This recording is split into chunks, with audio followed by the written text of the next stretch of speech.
ഇന്ന് വൈകുന്നേരമൊക്കെ ആയപ്പോൾ ഞാൻ വെറുതെ വീട്ടിൽ ബോറടിച്ചിരിക്കുകയായിരുന്നു. അപ്പോൾ വീഡിയോ എടുക്കാമെന്ന് അങ്ങോട്ട് വിചാരിച്ചു കേട്ടോ. അപ്പോൾ പഠിക്കാനായിട്ട് ഇരിക്കണമായിരുന്നു. ഞാൻ വിചാരിച്ചു ക്രോഷറ്റൊക്കെ ചെയ്യാമെന്ന് വിചാരിച്ചു കേട്ടോ. ക്രോഷ് ചെയ്ത് പകുതി ആയിക്കൊണ്ടിരിക്കുകയായിരുന്നു കേട്ടോ. ഇപ്പോൾ ഞാൻ ഒരു ബാഗാണ് കേട്ടോ ഇപ്പോൾ ഉണ്ടായിക്കൊണ്ടിരിക്കുന്നത്. അപ്പോൾ അതിൻ്റെ ബാഗിൽ അത്ര ഒന്നും എത്തിയില്ല, കുറച്ച് എത്തിയിട്ടുള്ളൂ കേട്ടോ. അപ്പോൾ അതൊക്കെ മര്യാദക്കൊന്ന് ചെയ്ത് ഞാനൊരു എന്താ പറയുക, ഒരു റെഡിഷ് പിങ്കിഷ് ടൈപ്പ് ഓഫ് കളറിലാണ് ഞാൻ ചെയ്യുന്നത് കേട്ടോ. അപ്പോൾ ഇന്ന് എൻ്റെ ഓർഡർ വന്നിട്ടുണ്ടായിരുന്നു, കുറച്ച് യാങ്സ് ഓർഡർ ചെയ്തിട്ടുണ്ടായിരുന്നു, അതിന്ന് വന്നു. അപ്പോൾ അതുകൊണ്ട് ഞാൻ പ്രാക്ടീസ് ചെയ്ത് ഓരോന്നും ഇങ്ങനെ ചെയ്തുകൊണ്ടിരിക്കണമായിരുന്നു. നിങ്ങളിപ്പോൾ കാണുന്നത് കണ്ടോ. അപ്പോൾ ഇത്ര ഉണ്ടാക്കിയിട്ടുണ്ട്. പിന്നെ എനിക്ക് ഡയറിയിൽ കുറേ പാട്ടൊക്കെ ഞാൻ എഴുതാറുണ്ട്. പിന്നെ ഡയറിയൊക്കെ ഡിസൈൻസൊക്കെ ആയിട്ട് എടുത്തിട്ടുണ്ട് കേട്ടോ. ഇത് ഞാൻ ഇന്ന് ചെയ്തതാണ് ഈ കാര്യങ്ങളൊക്കെ.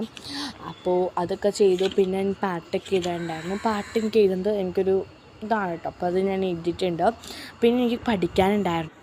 മറ്റന്നാൾ എനിക്ക് എക്സാമാണ്, മലയാളമാണ് കേട്ടോ. അപ്പോൾ അത് വല്ലതും വായിച്ച് പഠിക്കാമെന്നൊക്കെ വിചാരിച്ചു. റീഡ് ചെയ്തുകൊണ്ടിരിക്കുകയാണ് കേട്ടോ. പഠിക്കേണ്ടത് ഏതൊക്കെയാണ് ഇങ്ങനെ അടയാളപ്പെടുത്തിക്കൊണ്ടൊക്കെ ഇരിക്കണതാണ് നിങ്ങളിപ്പോൾ കാണുന്നത്.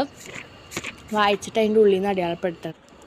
അപ്പോൾ നെക്സ്റ്റ് ചാപ്റ്റർ ഞാൻ പഠിച്ചുകൊണ്ടിരിക്കുകയാണ് കേട്ടോ. ഇത് കൊച്ചു പണ്ടിന്ന് പറഞ്ഞ ചാപ്റ്റർ അടയാളപ്പെടുത്തിക്കൊണ്ടിരിക്കുകയാണ്. അപ്പം എനിക്ക് ഉമ്മി നാരങ്ങളൊക്കെ കൊണ്ടു തന്നിട്ടുണ്ടായിരുന്നു. നല്ല നാരങ്ങളും ആയിരുന്നു കേട്ടോ. ഇത് ഞാൻ പുതിയതായിട്ട് വാങ്ങിച്ച ഒരു വിൻറ്റേജ് ടൈപ്പ് ഓഫ് അലാറമാണ് കേട്ടോ. ഇങ്ങനെ ഉണ്ട്, കൊള്ളാം. പിന്നെ അതിൻ്റെ കൂടെ ഞാനിവിടെ അച്ചാറും കാര്യങ്ങളൊക്കെ തിന്നുന്നുണ്ട് കേട്ടോ. നല്ല അടിപൊളി അച്ചാറായിരുന്നു. പിന്നെ ഒരു ഷേക്ക് കുടിക്കുന്നുണ്ട് കേട്ടോ. നല്ല അടിപൊളി ഷേക്കായിരുന്നു. പഠിക്കുന്നതിന് ഇടയിൽ ഇങ്ങനെയൊക്കെ കൊണ്ടുവരുമ്പോൾ നല്ല ടേസ്റ്റ് അല്ലേ. അപ്പോൾ ഇത്രേ ഉള്ളൂ.